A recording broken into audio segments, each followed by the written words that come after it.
Hola amigos del mundo de las cadenas de bloques, de las criptomonedas y del Internet libre. Bienvenidos a Academia Blockchain.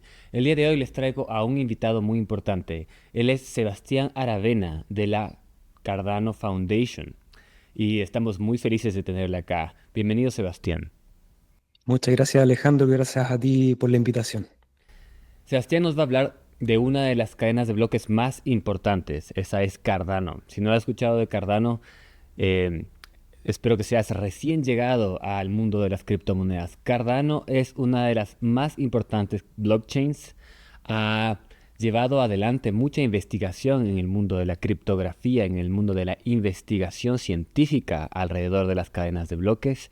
Y es una cadena de bloques que hay que entender. Para eso vamos a comenzar conversando sobre la historia de Cardano.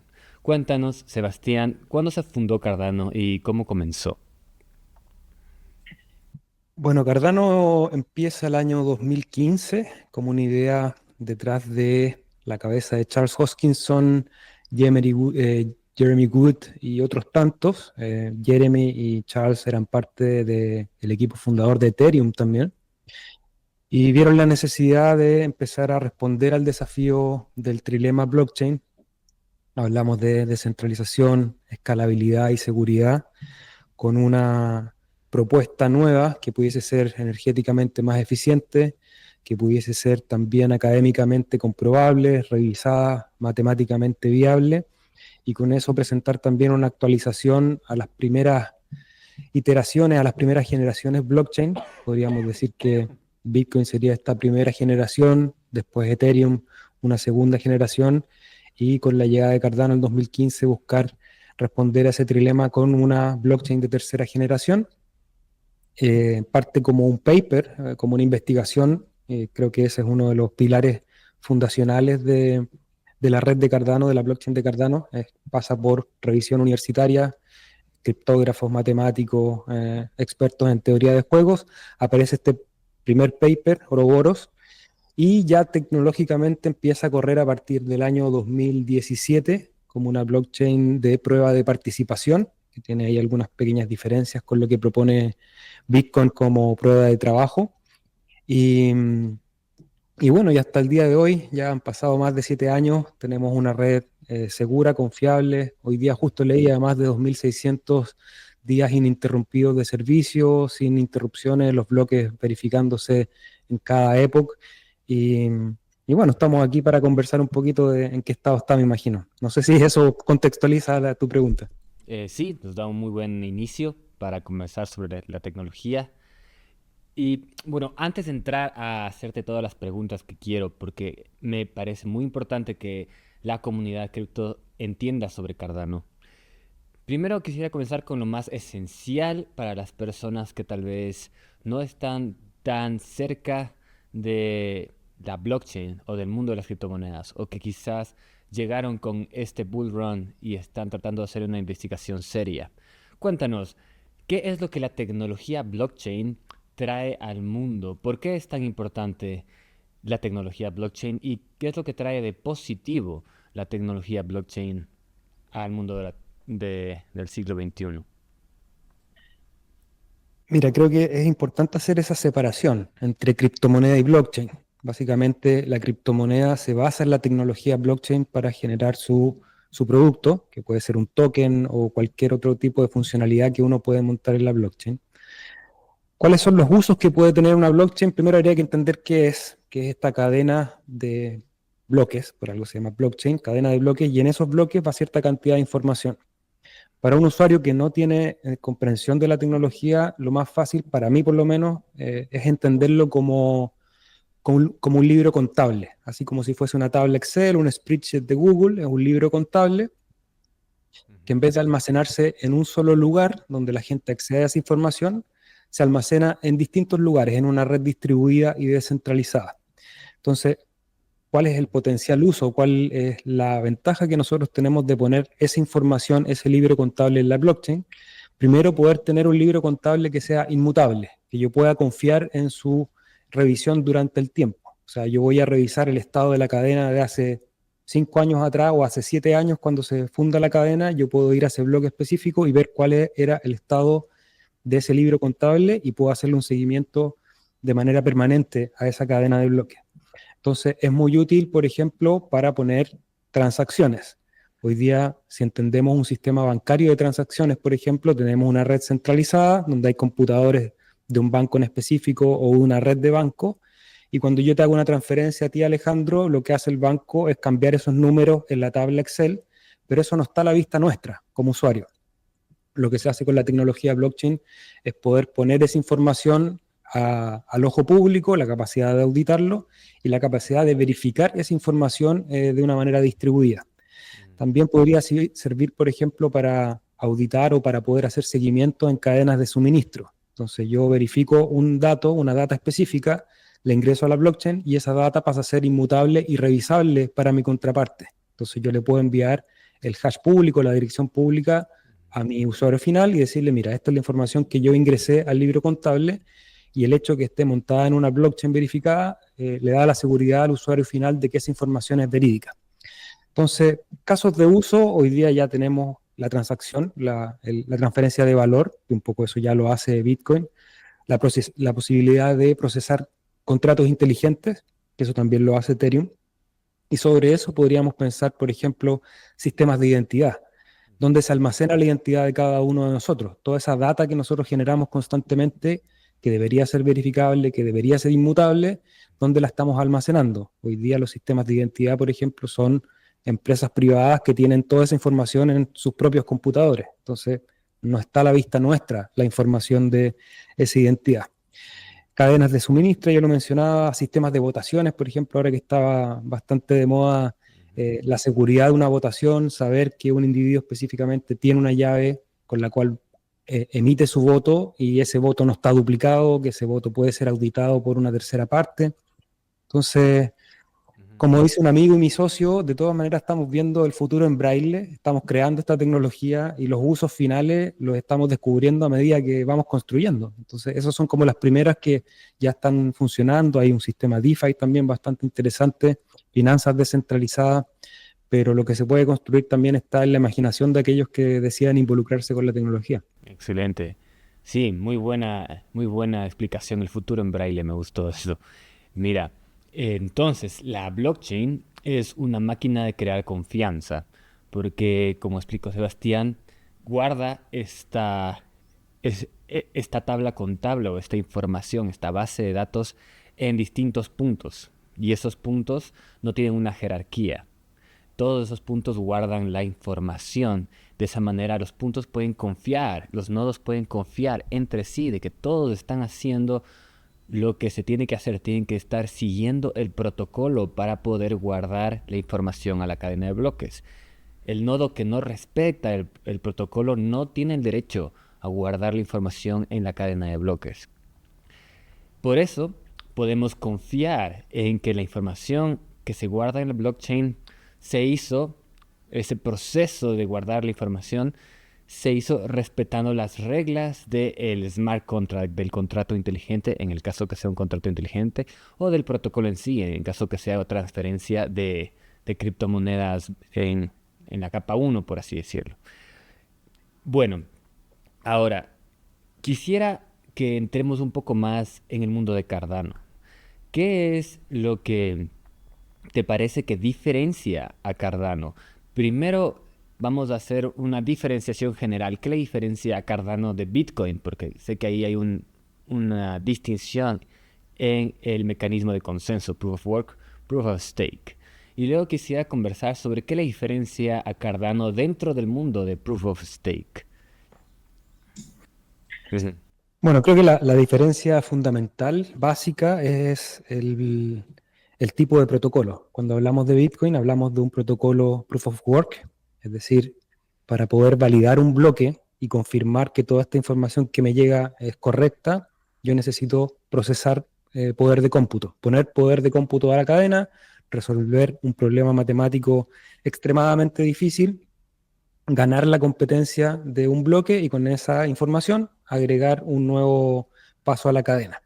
Eso obviamente que requiere bastante energía para poder procesar el bloque, le entrega un buen rango de seguridad y con la respuesta que viene Cardano es con un sistema Proof of Stake, que en vez de tener que procesar un algoritmo, un problema computacional demasiado difícil, lo que yo necesito es poder generar snapshots o fotografías a la cadena en donde yo sé dónde están ubicados los tokens o dónde está ubicada la información en la cadena, sin procesar un cómputo aleatorio, sino que yo veo dónde están alocados los tokens, dónde está el stake, por eso se llama stake, porque es una cantidad de tokens que están alojados en un servidor, en una dirección, y el servidor lo que hace es verificar que ese bloque, que ese token no se ha movido a otra dirección.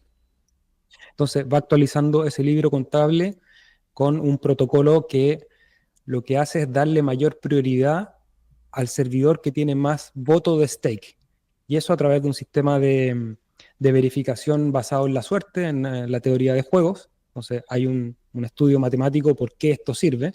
Entonces ya no necesito procesar un problema computacional muy grande y gastar mucha energía, sino que lo que tengo que hacer es darle un golpe de vista a todos los tokens que están en la red para verificar que no han habido movimientos que no estén autorizados por el protocolo. Entonces, obviamente que es más eficiente a nivel energético, es más fácil también participar. El protocolo de Satoshi es increíble, o sea, yo también soy bastante bitcoiner en ese sentido, encuentro el valor en esa primera iteración de la tecnología, eh, pero la necesidad de poder tener un protocolo más flexible y adaptable también a los tiempos, porque hoy día si tú o yo quisiéramos ponernos a minar Bitcoin, creo que ya llegamos tarde a esa carrera. Lamentablemente, la minería de Bitcoin tiende a la centralización por la cantidad de esfuerzo computacional y de recursos monetarios que significa ponerse a minar Bitcoin. Y no solamente por la recompensa que significa verificar un bloque, sino que porque yo aporto esa seguridad a la red. Entonces, en Cardano se propone un sistema que es bastante más equitativo la posibilidad de participación. Hoy día hay más de 3.000 pools, 3.000 servidores. Para aquellos que vienen del mundo de Bitcoin, podríamos decir, tenemos 3.000 mineros distribuidos alrededor del mundo y con muy poco poder de cómputo pueden verificar una red que, como te decía, lleva 2.600 días, más de 7 años sin ningún problema y eso me parece la principal diferencia.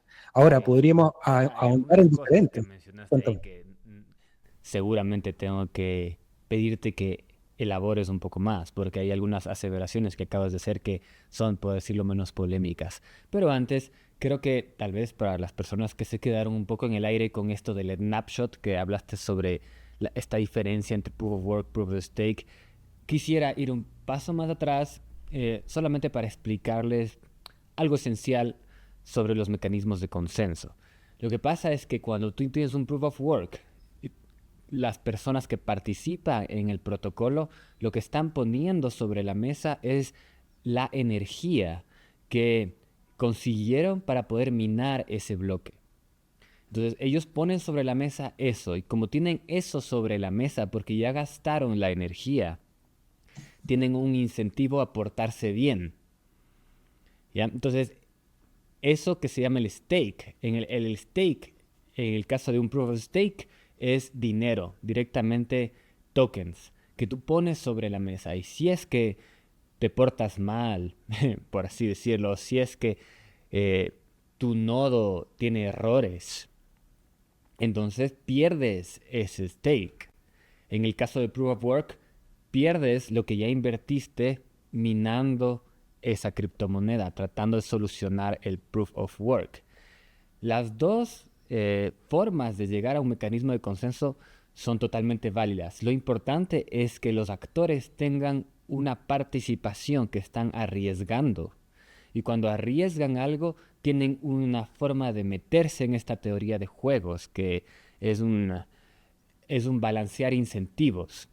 Ahora, Cardano, como acaba de explicar Sebastián, tiene esta proof of stake y lo que hace es tomar estos snapshots, como dices, de dónde están los tokens y es capaz de multar a los nodos que se o hacen un slashing, ¿no? Les llaman slashing. Ya no hacen Ahí- slashing. Yo me leí Uroboros, me leí cuando salió, ¿no?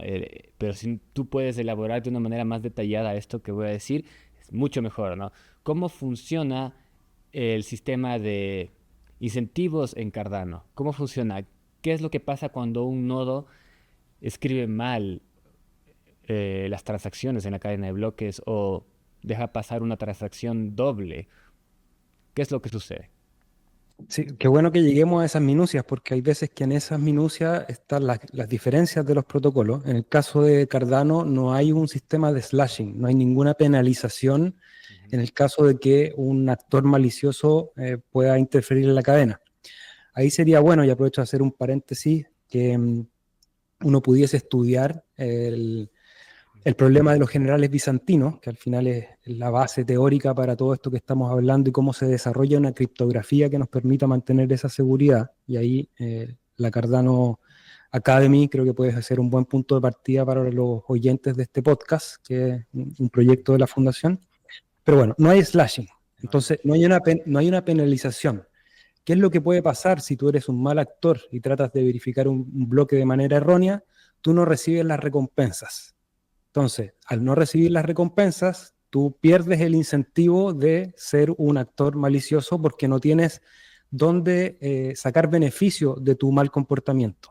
Y ahí viene otro punto importante, porque el protocolo de Cardano es un proof of stake delegado. Es decir, tú puedes personalmente poner un servidor, poner un computador a trabajar al servicio de la red, o si no quieres poner infraestructura, tú puedes poner tus tokens al servicio de esa seguridad. Entonces yo puedo delegar mis tokens a un servidor. Entonces tú, Alejandro, pusiste un pool de Cardano, un servidor de Cardano, y yo como delegante no tengo el conocimiento técnico para operar un pool de verificación de bloques, pero tengo algunos tokens de ADA. Entonces yo delego mi poder de voto al pool de Alejandro, y Alejandro con ese poder de voto aumenta sus posibilidades de verificar un bloque. Ujú. ¿Cuál es el incentivo para mí como usuario? Que si Alejandro verifica un bloque, la recompensa de ese bloque se distribuye entre todos nosotros delegantes. Si Alejandro es un actor malicioso, él no va a recibir recompensas y yo como usuario pierdo la confianza y puedo mover mi voto. Y ahí está el último detalle. Tú dices, bueno, pero ¿cómo se asegura? Es que yo solamente delego el poder de voto y no el valor de mis hadas. Entonces, los hadas permanecen siempre en mi billetera como delegante. Yo no le doy la custodia al operador del servidor o al operador del pool. Solamente le digo, tú tienes mi poder de voto hasta que yo decida para poder verificar bloques en la cadena. Si tú no verificas bloques en la cadena, yo no tengo recompensa, yo muevo mis tokens a otro servidor. Entonces, ese sistema no custodio es el que alinea los incentivos, que es la pregunta que me hacía, para que este sistema se mantenga dinámico y se mantenga seguro, por supuesto. Wow. Sí, bueno, yo no recordaba bien. Parece que estoy mezclando white papers en la cabeza. Entonces, Cardano no tiene slashing. Qué interesante. Maneja un distinto sistema de incentivos. Si es que tú no guardas bien la información en la cadena de bloques, tú corres el riesgo o directamente pierdes la confianza de tus delegantes. Corrígeme si me equivoco. Y los delegantes, las personas que tienen Cardano, que están haciendo ese stake delegado, tienen un incentivo a buscar los nodos más responsables porque solo así van a recibir recompensas porque ese nodo al cual están delegando su capacidad de voto tiene una reputación detrás.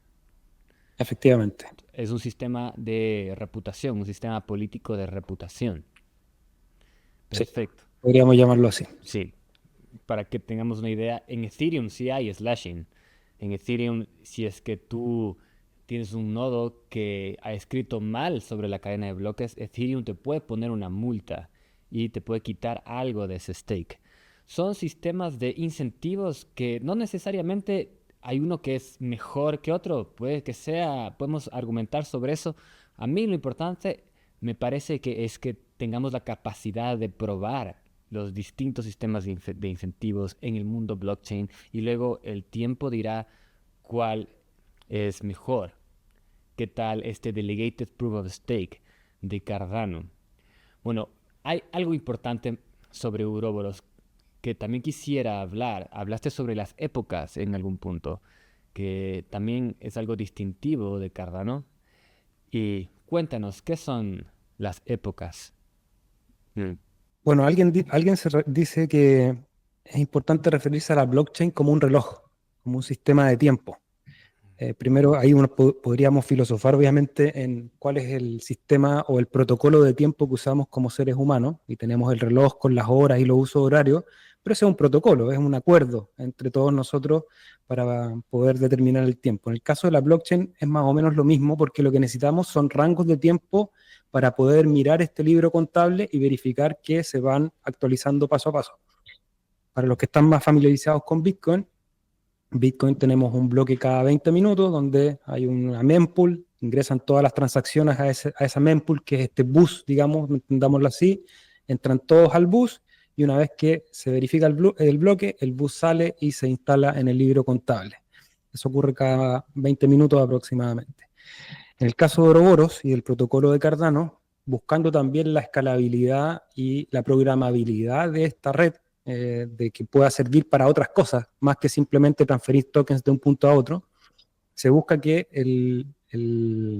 la iteración o el ritmo temporal sea un poco más corto. En el caso de Cardano, el tiempo se divide en epochs. Un epoch son 5 días. Tenemos 73 epochs al año. Dentro de ese epoch hay una unidad más pequeña, que es el slot, que ocurre cada segundo. Entonces bueno, habría que hacer el cálculo, más o menos cada un segundo. La relación tiene que ver con el ritmo de propagación de la cadena y no con el tiempo que nosotros entendemos como protocolo. Y más o menos un bloque ocurre cada 20 segundos. O sea, pasado el 5, perdón, pasado 20 slots, ocurre un epoch. Entonces, perdón, estoy, como te decía, estoy con mitad del ojo en el trabajo, que están ahí, estamos resolviendo un tema Está bien. que va a ocurrir el lunes, que yo creo que vamos a conversar un poquito de eso que tiene que ver con la gobernanza. Pero bueno, resumiendo, esta estructura temporal son epochs cada 5 días, dentro del epoch hay un slot y los bloques se producen cada 20 segundos. Entonces, hay una iteración para que esta red pueda ser escalable y eventualmente en algún momento podamos procesar todas las transacciones que se requieran para un sistema financiero global. ¿Y cuál es la necesidad de instalar este mecanismo de épocas dentro de una cadena de bloques? Porque yo necesito revisar la cadena de bloques en el caso de que entre un actor malicioso e intente interrumpir un bloque, yo necesito un rango de tiempo para poder observarlo. Porque si los bloques fuesen segundo tras segundo, no habría tiempo en la propagación de la red y alguien podría, con un mejor computador, con un delay más corto, hacer un front running, una anticipación del bloque que viene correcto y enmascararlo o alterarlo y poner ese bloque como si fuese el bloque principal. Si yo tengo una red que le permite a los otros validadores, porque entendemos que primero uno verifica el bloque y después hay una red de validadores que tienen que validar ese bloque confirmado, necesito un tiempo para que ese bloque se propague y toda la red lo pueda revisar. Entonces, cuéntame, no, si vas bueno, la pregunta era la siguiente. O sea, ¿tienes épocas que de una u otra manera osifican o sedimentan lo que va pasando en la cadena de bloques? Y lo que tengo entendido, corrígeme si me equivoco de nuevo, es que las épocas lo que hacen es, hacen difícil que se cambie lo que es antiguo. Llega a un punto en donde ya la época marca un inicio de una nueva época en la cadena de bloques, pero lo que está antes ya es difícil de cambiar. Sí, creo que esa es una muy buena explicación. Es como el control S en un software, es como salvar. Uno está trabajando y cada cierto tiempo salva para que no se pierdan los cambios cuando ya uno está seguro que está todo correcto. Así que sí, me parece muy apropiada la Ese descripción. sería el objetivo, ¿no? ¿Y en qué se diferencia esto de simplemente dejarle a la blockchain funcionar sin épocas? ¿Cuál sería la diferencia? Porque yo tengo entendido que en una blockchain todo ya se va guardando definitivamente. Tal vez las épocas ayudan a que si es que hay un hard fork se quede grabado de una manera mucho más clara, ¿no?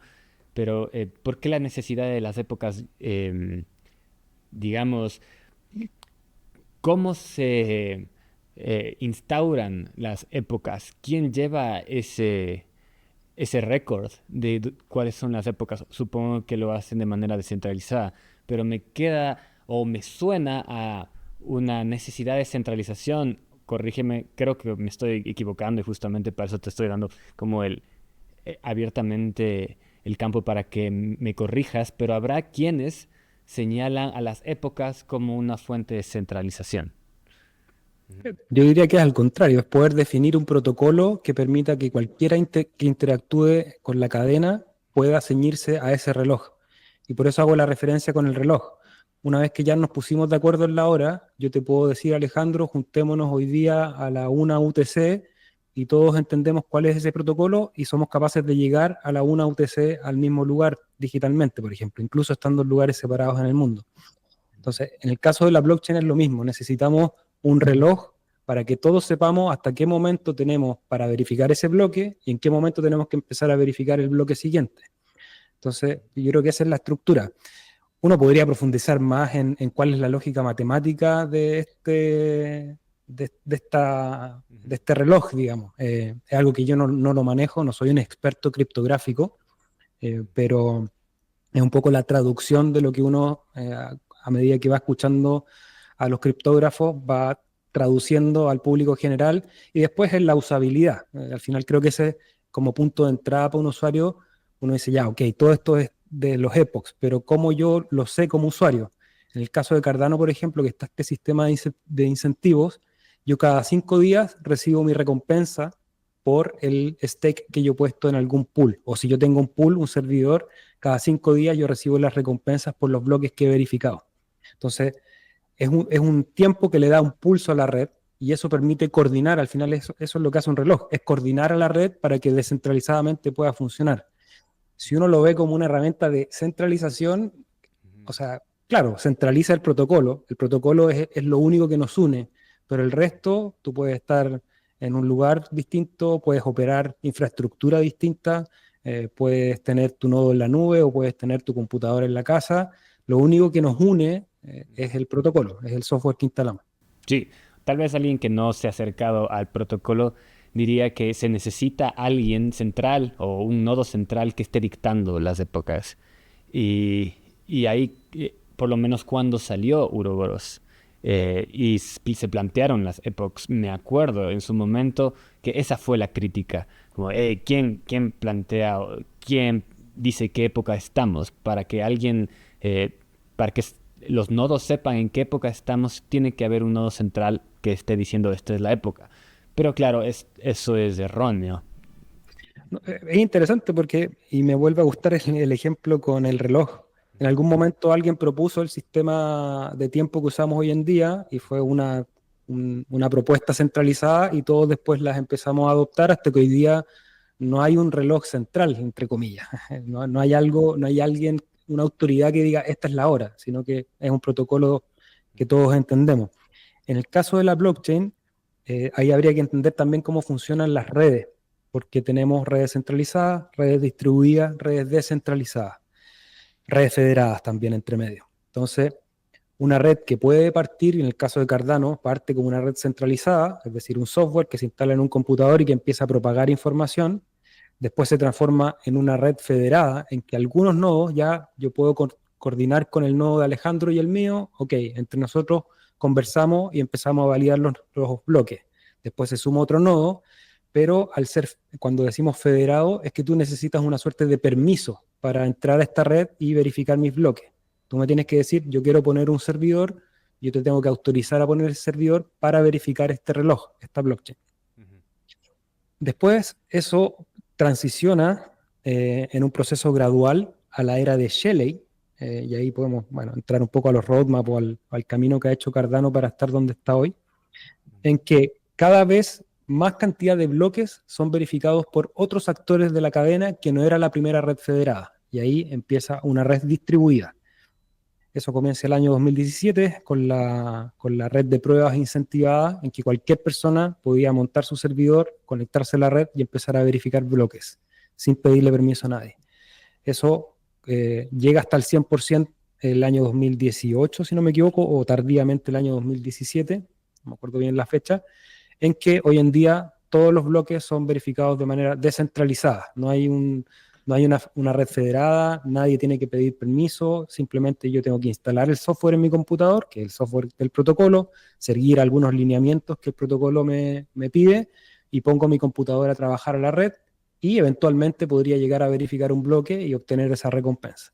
Entonces pasamos de una red centralizada, luego una red federada, luego una red distribuida y hoy en día una red completamente descentralizada, no permisionada, de código abierto. Cualquier persona puede ir, revisar el código, está disponible. Entonces, ese proceso es el que se ha ido Me llevando. parece natural, ¿no? Como al inicio necesitas una bicicleta con rueditas, con unas ruedas laterales para que el niño aprenda a montar bicicleta y luego en la medida en que vaya mejorando se puede prescindir de estas ruedas laterales. Creo que es algo natural, creo que pasó en Bitcoin también. Al comienzo era Satoshi y las personas a las cuales Satoshi tenía confianza y en la medida en que se fue expandiendo la red, nuevos nodos se sumaron. Me parece un proceso natural. Ahora, sobre las epochs he escuchado cosas buenas también, como que son una protección ante el ataque 51%.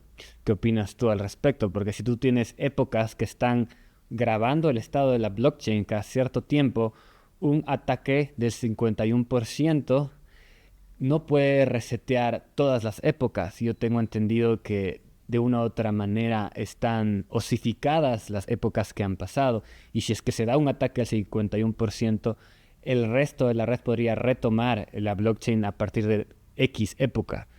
Y por eso Ujú. se dice que Cardano está protegida ante un ataque del 51%. ¿Me equivoco o cómo le ves Sí, a esta aseveración o qué te sí, comenta? creo, o sea, claramente es una persona que entiende la blockchain, entonces eso es súper bueno para la audiencia, poder aterrizar. De repente yo empiezo a conectar ideas porque es complejo y uno lleva aquí, específicamente en la de Cardano, un montón de tiempo. Eh, Hay varios fenómenos. Uno que es el temporal, que lo miden los epochs, y lo otro que es la distribución de la verificación de bloques. Entonces, cuando tú hablas de un ataque del 51%, uno lo que piensa es cómo yo puedo coordinar al 51% de la red para que verifique un bloque incorrecto o un bloque que tiene alguna modificación que no está en el protocolo. Para que eso ocurra en Cardano, lo que hay que hacer es poder coordinar 51% de los pools o de los servidores que están verificando bloques. Entonces, hoy día sería interesante para los que quieran profundizar en ese tema, revisar el índice de descentralización de Edimburgo, que es un trabajo que se ha hecho desde la red de Cardano, pero es para la blockchain en general, que es poder tener un índice para medir la descentralización. Al día de hoy no hay una manera de medir descentralización. Nosotros hablamos de, oh, Bitcoin es descentralizado, Cardano es descentralizado, o Solana es más centralizado, pero no tenemos realmente la información eh, objetiva para poder decir, ok, esto es descentralizado, esto es centralizado. Entonces, cuando uno revisa el índice de Edimburgo, que es algo que se está trabajando, hay varios parámetros.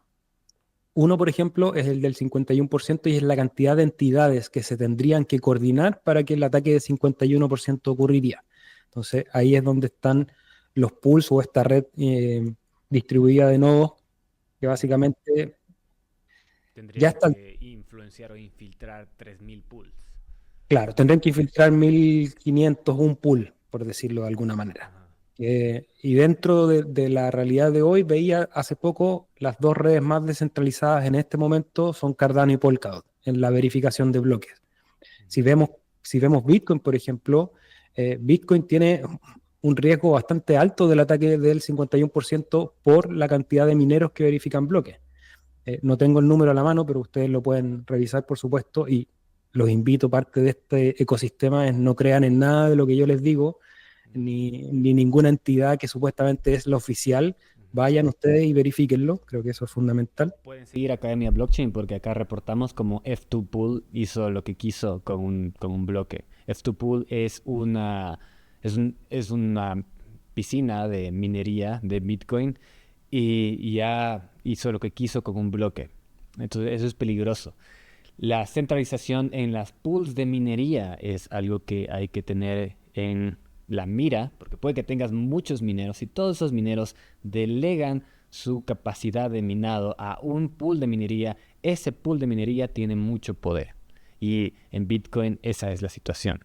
Me parece muy interesante cómo Cardano se toma el tema muy científicamente, tiene una inclinación hacia los papers científicos, hacia la criptografía con peer review y ha hecho un proceso muy lento, lento pero seguro en el construir su cadena de bloques. Además, está construido sobre Haskell. Tal vez tienes algo que comentarnos al respecto. Sí.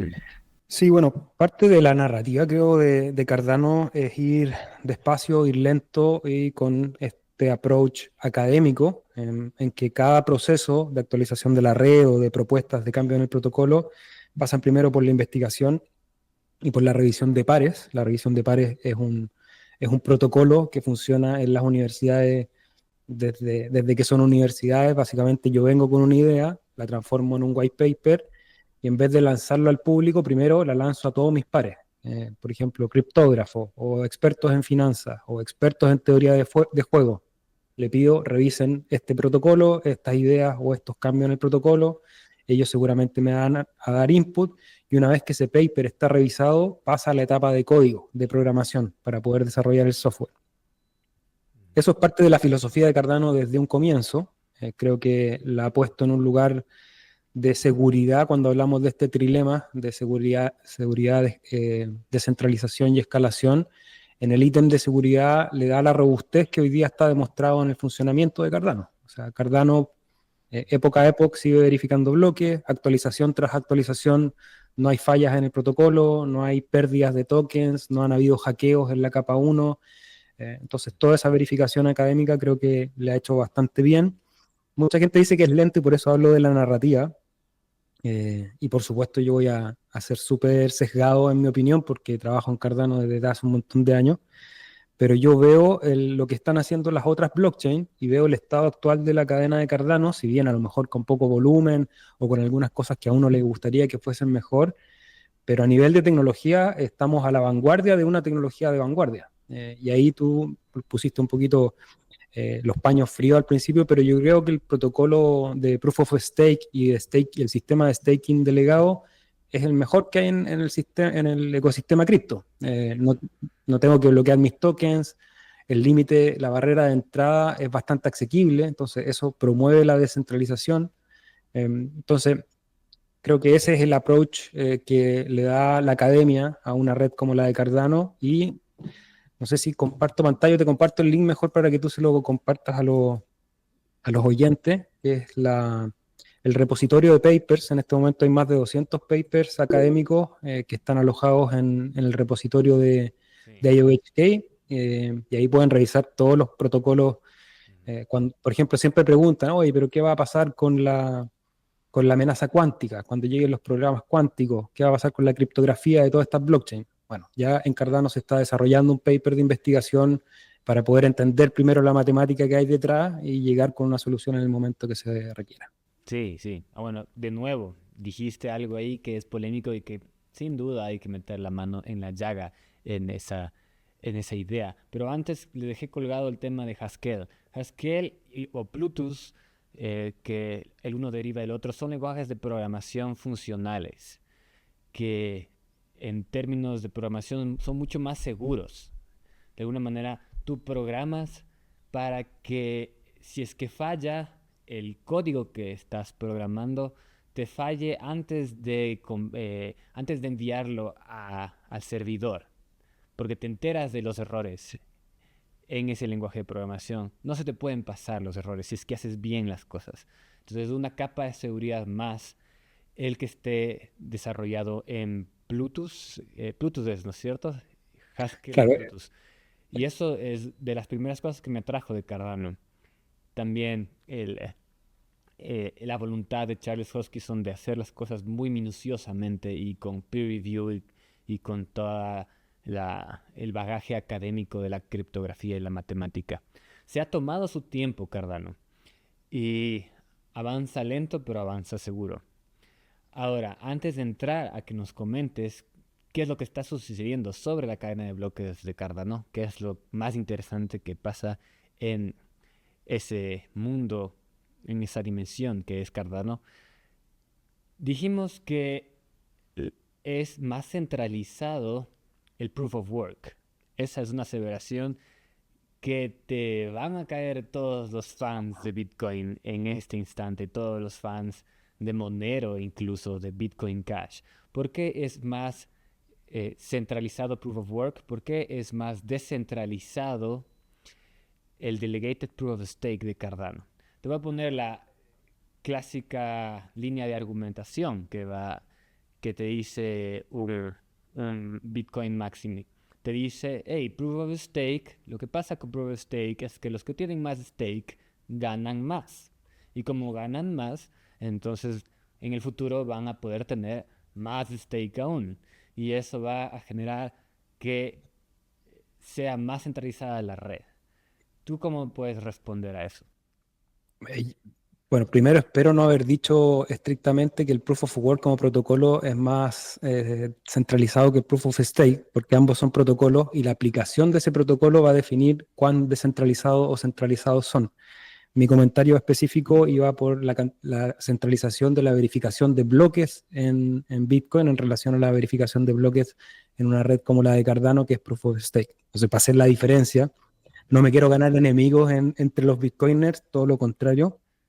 Creo que hoy en día con lo que está pasando con la interoperabilidad, es importante entender que como industria blockchain tenemos muchos más puntos en común que diferencias. En ningún caso quiero decir acá Cardano va a ser la única red que va a funcionar y, y denegar todo el trabajo que han hecho otras redes, sino que todo lo contrario, en algún momento vamos a tener que buscar esos puentes para que todas estas redes funcionen como un gran sistema operativo interconectado, que uno pueda moverse idealmente en un futuro utópico de Bitcoin a Cardano, a Solana, a Ethereum de manera indiferenciada, que el usuario final no tenga idea qué pasa por detrás de la blockchain, simplemente tiene una aplicación donde descentralizadamente puede transar valor, hacer acuerdos, guardar identidad, etcétera. Entonces eso como aclaración al punto.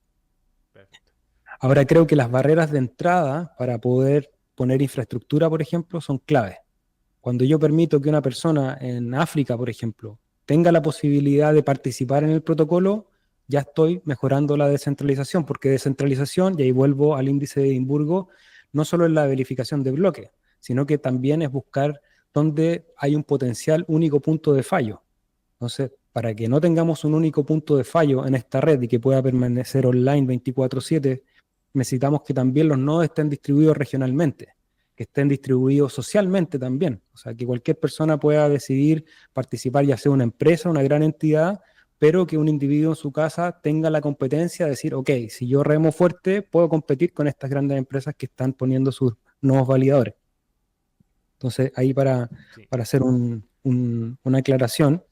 Sí, Y por ahí creo que va la respuesta, porque la arquitectura, los equipos que necesitas para entrar a participar en la cadena de bloques de Bitcoin, por ejemplo, pueden ser una barrera de entrada.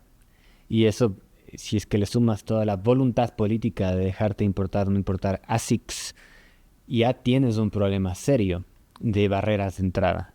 Esa por lo menos es mi opinión y eh, para mí invalida ese argumento de que Proof of Work es más descentralizado que Proof of Stake. Como tú dijiste, depende cómo se lo implemente. Pero específicamente ese argumento no me parece válido.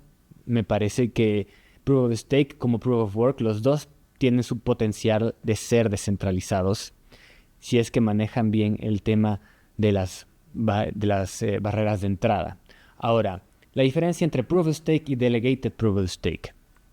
Prueba de participación y prueba de participación delegada. ¿Cuál es la diferencia y por qué la prueba de participación delegada? Creo que ya comentaste algo sobre los incentivos, pero si es que tuvieras que explicarle a una persona que no tiene mucho conocimiento técnico por qué ese sistema de prueba de participación delegada tiene alguna otra ventaja y en qué se diferencia, eh, qué ventajas le saca ante otras cadenas de bloques que también tienen prueba de participación. creo que volvemos al punto de la barrera de entrada, porque cuando yo tengo un sistema proof of stake a secas, yo como individuo necesito el stake y necesito la infraestructura para poner a trabajar ese stake. Es decir, necesito mi nodo validador con mi stake, Necesito una red o una conexión a la red, necesito una IP fija y un poco de conocimiento para poder poner ese stake a trabajar. Me recuerdo haber experimentado en los primeros días con una red que ya está, no sé, a lo mejor que hay alguien ahí en la audiencia que todavía la usa, que es OKCash, que es una red descentralizada bien interesante. Lamentablemente no tuvo la fuerza para poder estar en el top 100, por ejemplo, pero lo uso como ejemplo porque ahí no había delegación de stake. Tú tenías que bajar un software en tu computador, que era bastante simple, que eso es lo que de todas maneras me parecía interesante, y tenías que tenerlo conectado todo el día para que tu stake fuera visible a la red y con eso generar la verificación de bloques. En el caso de la prueba de participación delegada, que es la que ocupa Cardano, yo no necesito poner un computador a trabajar. Yo lo que puedo hacer es desde mi billetera elegir uno de los computadores que está trabajando en la red, uno de los pools, nosotros lo llamamos los pools, operadores de pool, y tomo el poder de voto de mis tokens y se los delego. Entonces, hay un pool en la red que a mí me parece que por X motivo es válido o es honorable, digamos, de tener mi stake. Yo digo, ok, le voy a delegar a ese pool mi poder de voto. Entonces, yo participo dentro del protocolo y de la seguridad de la red sin tener que tener infraestructura en mi casa, sin tener que tener un computador encendido. Yo abro la billetera, le delego al pool, apago mi computador, me olvido, vuelvo en 30 años y en 30 años va a estar ahí las recompensas que he recibido por haber delegado mi poder de voto a ese pool. Sí, sí. Si es que el pool que elegiste para delegar fue una buena decisión y hizo las cosas de manera coherente y siguiendo las reglas del protocolo. Entonces, detrás surge un sistema político en donde los nodos que buscan sus votos tienen que atraer a la mayor cantidad de ahorristas para que estos ahorristas les deleguen su capacidad de voto. Me parece muy interesante. Ahora sí, cuéntanos qué está pasando en el país, en esa dimensión de Cardano. ¿Qué es lo más interesante que está pasando? Bueno, tú lo dijiste, el sistema político, creo que eso es lo que está ocurriendo ahora. Para contextualizar un poco, en una red descentralizada está la descentralización de los bloques, está la descentralización del stake, pero también es la descentralización de las decisiones. Cómo estos protocolos se actualizan, por ejemplo. Estamos hablando de programas de computador, son software. Como cualquier software, necesitan actualizaciones. Volvemos siempre al caso de Bitcoin, que me imagino que es más familiar para la audiencia. En el caso de Bitcoin, hay actualizaciones del protocolo de Bitcoin. Hay algunos que lo han llevado a Hartford, por ejemplo, como la actualización de Bitcoin Cash, u otras actualizaciones que han ido incorporando funcionalidades al protocolo sin necesidad de generar un hard fork, como ocurrió con la última actualización de, primero fue Segwit y la última, la que incluye los ordinals. No sé si me ayudas con el nombre, que en este momento no lo tengo en la La punta de la lengua. Taproot. Taproot. Es Taproot. Entonces, necesita el software una actualización. ¿Quién decide cómo se actualiza?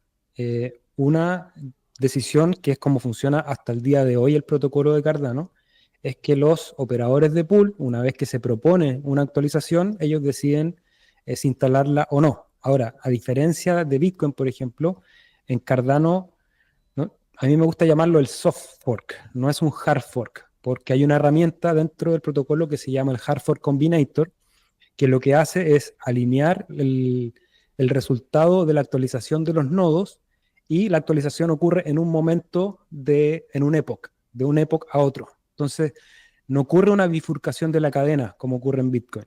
Entonces, Ujú. perdemos ese riesgo que tiene muchas veces en que la red está tan dividida en una decisión que terminan habiendo dos redes. Y fue lo que pasó con Bitcoin Cash y otros hard forks que han ocurrido en la historia. En el caso de Cardano, con el Hard Fork Combinator, se permite, o sea, se espera que haya un consenso antes de la actualización y una vez que está el consenso, a través de esta herramienta del Hard Fork Combinator, la actualización ocurre, por lo menos hasta el día de hoy, de manera Ujú. seamless, sin fricción. Ujú. Pero ahora viene una nueva etapa en Cardano, que es, ok, tenemos el poder de los stake, pero también necesitamos un colectivo humano para poder tomar esas decisiones. Ya no es solamente con una actualización de un software, porque entendemos que esta descentralización que es tecnológica también implica una serie de nuevas relaciones entre los seres humanos, entre las entidades y entre las personas que participan en este protocolo. Entonces, hace un mes y medio, dos, se hizo la actualización de Chang, es la última actualización de Cardano, y esto incluye herramientas de votación en cadena. Entonces, como poseedor del token de ADA, ya no solo puedo delegar mi poder de voto al pool y recibir recompensa, sino que además puedo votar directamente con mis ADA en cualquier acción de gobernanza que tenga la cadena. Entonces, ahora, cualquier poseedor de ADA con hartas comillas, porque hay varias reglas que tiene que seguir dentro del protocolo, yo puedo proponer cambios al protocolo y directamente en cadena el protocolo va a votar por esos cambios. ¿Cuál es el cambio más controversial y el que la gente más le pone atención? Es, por ejemplo, retiros de la tesorería. En Cardano hay una tesorería, en este momento 1.5 billones de ADA, billones gringos, serían 1.500 millones de ADA, que al precio de hoy son, no sé, 500, 600, no he revisado hoy día, pero millones de dólares, y esa es una tesorería. Entonces ahora, bueno, ¿cómo decidimos cómo se usa esa tesorería? Y para eso la implementación de la última actualización de Chang, que trae la gobernanza en cadena. Entonces yo, Sebastián o Alejandro nos ponemos de acuerdo y decimos, necesitamos 1 millón de hadas para poder desarrollar un podcast de educación cripto para la comunidad. Yo emito esa acción a la cadena y el resto de los poseedores de ADA van a poder revisarla y votar. Sí, yo voto que sí, yo voto que no o yo me abstengo. Entonces, este sistema nuevo de gobernanza, primero, transforma a Cardano probablemente en la DAO, en la organización descentralizada más grande del mundo, digamos, que puede tomar decisiones de esa manera descentralizada y también le va a agregar un grado de complejidad interesante a las discusiones. Hay mucha diversidad de opiniones y de intereses también en una red que maneja dinero, que maneja acuerdos. Entonces va a estar interesante, viene la constitución, se va a escribir una constitución que tiene que ser ratificada ahora el próximo mes en Argentina, que básicamente da los lineamientos para esta nueva era de gobernanza y a partir de enero ya la gente va a poder emitir órdenes de gobernanza, retiros de la tesorería y vamos a estar todos votando y participando en gobernanza. Así que yo creo que eso es lo más nuevo que está ocurriendo. Sí, es sin duda de lo más interesante. Sí, que porque ahí sí se convierte, perdón, ahí sí se convierte el tema en un gobierno. Ahí sí se convierte en un gobierno porque tenemos a votantes, tenemos a un tesoro que hay que distribuir, hay que ponderar propuestas y se vuelve un sistema de gobierno. Como cualquier sistema de gobierno, tiene sus puntos débiles y tampoco le vamos a pedir a Cardano que solucione todos los problemas de la historia de la humanidad, que son los sistemas de gobierno. Entonces, vamos a ver cómo le va. Tenemos como antecedente a Dash, porque Dash es la primera cadena de bloques que trajo esto y lo puso sobre la mesa y dijo, hey, necesitamos pagar a los desarrolladores. Ese era el dilema en su momento. ¿Cómo financiamos a los desarrolladores? Alguien tiene que pagar a los desarrolladores. El sueldo, el salario de los desarrolladores tiene que venir de la cadena de bloques.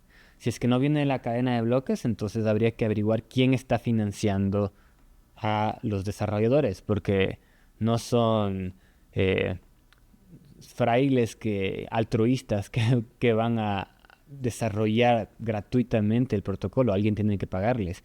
Y si es que no les paga el protocolo, entonces les paga Blockstream, les paga Visa, les paga Mastercard. Y eso puede que genere problemas de incentivos. Por ende, Dash dijo que vamos a hacer un fondo y de ese fondo va a salir el dinero para pagar a los desarrolladores. Luego, ese fondo se dio el derecho a sí mismo de cobrar un impuesto más alto a las transacciones. Esto pasó en Dash. Y luego volvió a pasar. Y luego volvió a pasar. De tal manera que ese impuesto que al comienzo era para pagar a los desarrolladores, comenzó a subir para pagar otras cosas. Yo sé que es un problema extremadamente complejo, el gobierno, pero tú, ¿cómo le ves a la gobernanza que se plantea sobre Cardano? ¿Crees que corre ese mismo riesgo? Eh, ¿Tiene alguna especie de candados o algún límite a este gobierno? ¿Se puede volver un gobierno totalitario que diga el día de mañana el 50% de las transacciones van a este fondo? ¿Hay alguna especie de candado? ¿O cómo funciona esta constitución? O sea, me surgen muchas preguntas. Sé que son complejas. De nuevo, no le vamos a pedir a Cardano que solucione todos los problemas de la humanidad, pero seguramente lo tienen contemplado. Cuéntanos cómo es esto de la constitución. Vamos a la Constitución. Quería solamente agregar ahí al ejemplo de Dash, el ejemplo de Polkadot. Creo que Polkadot también es una de las redes que está a la vanguardia de gobernanza. Tiene su sistema llamado OpenGov, para quienes lo quieran ir a investigar. Y ya más o menos tienen un sistema funcionando de gobernanza en cadena. Volviendo a Cardano, sí, los riesgos son múltiples, eso no cabe duda. Eh, Aquí hablo a tono personal. Siempre cuando uno pone la palabra política y gobernanza, como que todo se pone un poco más denso, un poco más difícil, porque hay que poner a seres humanos de acuerdo. Y a quienes nos gustan las máquinas, siempre creemos que las máquinas, es más fácil interactuar con las máquinas que con un grupo gigante de personas con intereses distintos. Pero bueno, ese es el desafío. Creo que el desafío se ha abordado de una manera madura, de una manera también informada, y ahí, por eso lo que mencionábamos recién, de esta suerte de narrativa fundacional de hacer las cosas con base. Hay un montón de equipos trabajando en distintas partes del mundo para poder poner esto afuera, digamos, para que sea útil. Hay una parte que es la Constitución. La Constitución nace como una idea hace, bueno, un par de años. Ya hace un año y medio aparece el primer borrador de la Constitución como un trabajo de un grupo eh, heterogéneo de personas. Y con este draft, con este borrador, se hicieron más de 50 talleres alrededor del mundo. Entonces, 50 talleres donde uno pudo participar, se inscribía simplemente, hubo gente de todas partes, digamos, en todo el mundo, grupos pequeños de 10 personas o incluso talleres que llegaron más de 50, 60 personas en algunas locaciones y revisaron este borrador, empezaron a poner sus comentarios, sus dudas, sus cuidados, y con eso hoy en día tenemos una serie de borradores que están listos para ser rectificados en Buenos Aires.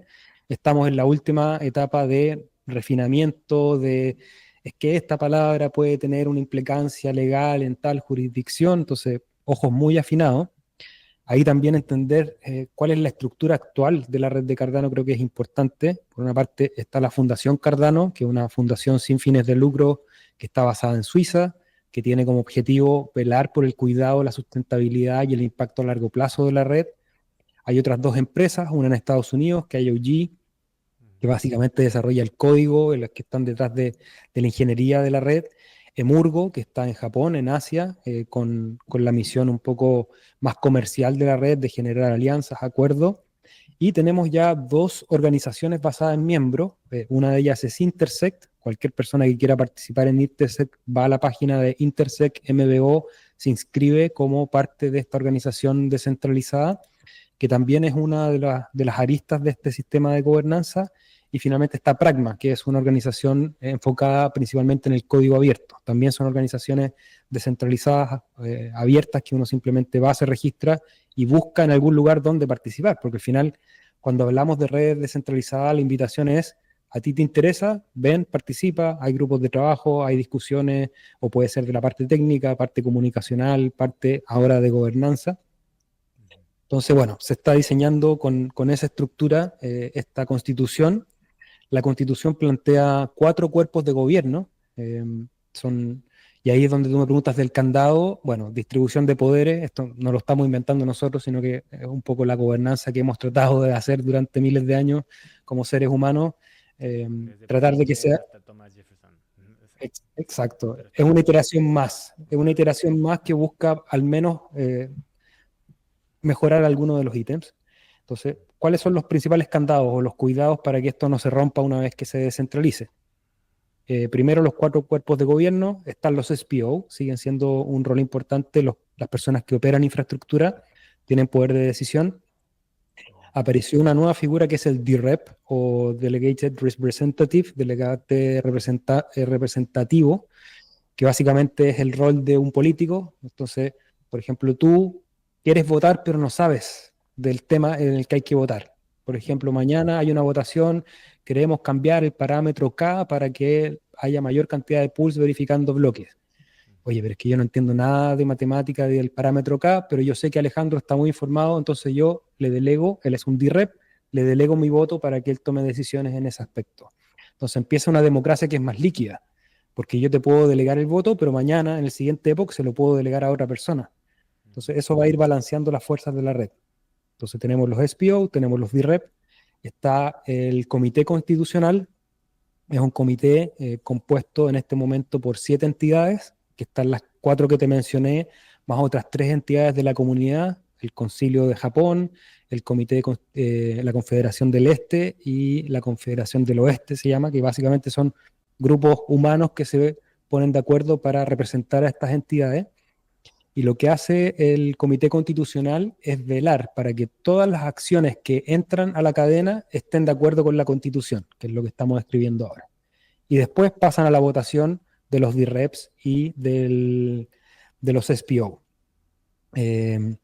Y la última llave, digamos, el último candado de seguridad para cuidar la descentralización sin que esto se rompa, está en la Constitución, en el apéndice, hay una serie de guardrails, se llama, que es como los guardianes de las vías, que básicamente son las recomendaciones técnicas de los criptógrafos. Mira, estos parámetros están diseñados de esta manera porque así hacen que funcione el sistema. Entonces, nadie puede venir y decir, yo quiero cambiar el parámetro de los 45 millones que es el supply fijo, por ejemplo. Eso está en los guardrails y no va a ser constitucional que alguien quiera cambiar, por ejemplo, el supply de Cardano.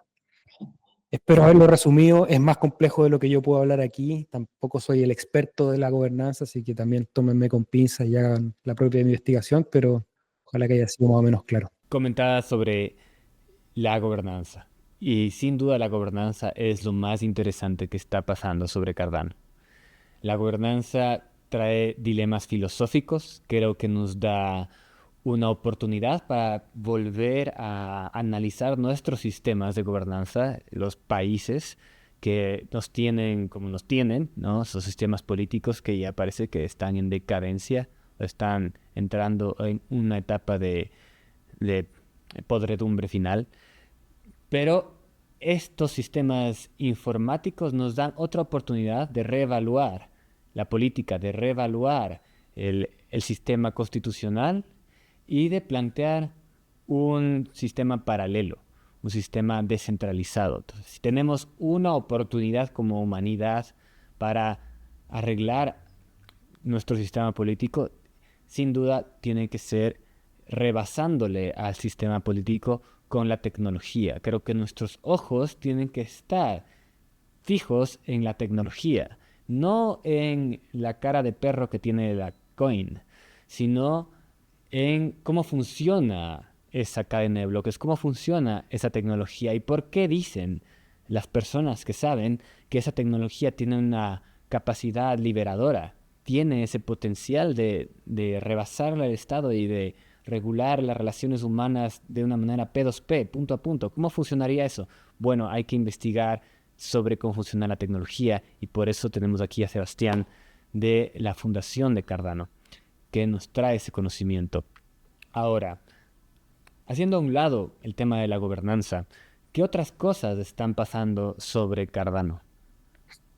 Bueno, tú dijiste lo del token con cara de perro.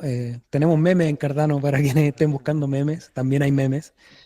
Eh, bueno, el ecosistema en general es vibrante. Hay todo un ecosistema DeFi de finanzas descentralizadas que es bien interesante. No tiene todo el volumen que uno le gustaría comparado con redes más fuertes como Base, por ejemplo, o lo mismo que pasa en Ethereum. Pero yo que de repente lo uso y he usado otras redes, es un sistema que es súper amigable para cualquier persona que quiera empezar a experimentar con DeFi. El valor total bloqueado sigue aumentando, hay un montón de plataformas, desde exchange, plataformas de préstamos, plataformas de sintéticos. Entonces es bastante interesante lo que está pasando alrededor del DeFi. Está el ecosistema de memes también, que yo sé que en estos momentos de euforia en los mercados tienen mucha atención del público en general. Entonces hay un montón de memes, de comunidades. Hay proyectos que están trabajando la identidad digital, por ejemplo. También son cosas interesantes para ver. Pueden revisar lo que se está haciendo en IMX, por ejemplo. También en los registros en cadena, registros, por ejemplo, de libros, book.io, los registros de música, por ejemplo, está el proyecto de Neum. Ujú. Bueno, y ahí uno podría empezar a bucear y a ver otros desarrollos. ¿Qué otra cosa está pasando así ahora? Me quedan 2 minutos que tengo que pasar a otra reunión, Alejandro, pero creo que con eso dejamos abierto el interés de la audiencia y yo feliz de responder preguntas. Me pueden escribir en mis redes sociales, ahí estoy siempre atento, Cardano 24/7, así que felices de acompañarlos Excelente. también. Bueno, me parece que hay algo más que está pasando sobre Cardano que me atrae mucho, que es SingularityNet. Creo que SingularityNet construye sobre Ah, Cardano, no creo. SingularityNet construye sobre Cardano, que es una inteligencia artificial descentralizada o un mercado de inteligencias artificiales descentralizadas. Eso es algo clave que está pasando en el mundo, la descentralización de la inteligencia artificial. Bueno, yo creo que hemos cubierto algunos de los temas más importantes rodeando a la cadena de bloques Cardano, al sistema de consenso Delegated Proof of Stake. Espero que hayan comprendido este sistema de consenso y cuáles son sus matices. Y si es que tienen preguntas sobre Cardano, ¿cómo te pueden contactar, Sebastián? me pueden contactar, estoy en Twitter, individuo digital es mi handle indie-digital, pero en todas las redes como individuo digital, estamos en YouTube, en Twitter, en Instagram incluso, en cualquiera de esas redes me pueden escribir. Les recomiendo y dejo los links aquí para que Alejandro los pueda compartir. Puntos de entrada para Cardano, cardano.org y el foro. Yo sé que los foros están un poquito pasados de moda, pero creo que el foro de Cardano particularmente es un buen lugar para ir a buscar conocimiento que ya pasó por los ojos de los moderadores, entonces no hay tanto spam, no hay tanta basura, sino que conocimiento en todas las áreas de lo que conversamos para que puedan aprender. Así que forum.cardano.org y en internet, individuo digital en cualquiera de las redes. Perfecto. Muchas gracias, Sebastián, por compartir tu conocimiento con nosotros y amigos del mundo de las cadenas de bloques, de las criptomonedas y del Internet libre. Este es un nuevo video que hemos... Ahí está. Ahí está. El logo de Cardano. Este ha sido un nuevo video. Espero que hayan aprendido mucho. Les mando un enorme abrazo y estamos en contacto. Chao. Muchas gracias a todos, saludos.